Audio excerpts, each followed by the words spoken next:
to play. Listen, so I referenced measurements. Again, other things players will go through, if not today, this week. Medical testing and then interviews, and we know these matter. I asked the question, out of these quarterbacks, whose measurements matter the most? Lewis, whose medical testing matters the most this week? Wow. Well, you know what? I mean, you're going to want to see whether or not Josh Rosen, you want to make sure that he's okay. You want to make sure that his arm is okay. You want to make sure that he's going to be totally clean. I think all of them, quite honestly, you care about how healthy they are here.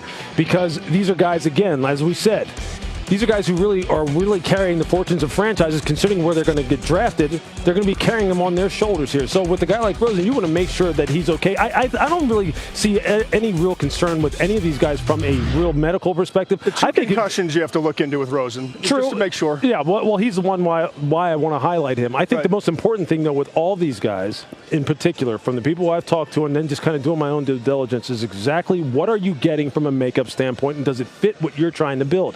Because a few of them have some issues. You mean a physical makeup? Well, no, from a mental makeup. Okay. From a mental makeup. Because some of these guys, look, they're not going to be one size fits all for everybody. There are teams that like some players and teams who are turned off by some players. So this is, I think, going to be the interesting puzzle here. I think it's Darnold. Important to remember that every player who comes through here, everything about his medical is important, because I have been to medical meetings every single year where we sit down and we open the book and the doctor says, Player X failed the physical. And you blanch. You sit back in your chair and you say, what? He failed the physical? He's a first rounder. Well, he failed the physical, and here's why.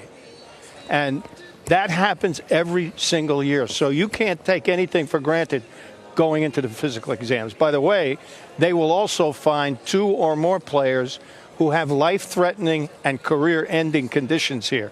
This physical is more extensive by a lot, by a mile, than what they've gotten at the college level. The reason the combine started in the beginning. That's correct.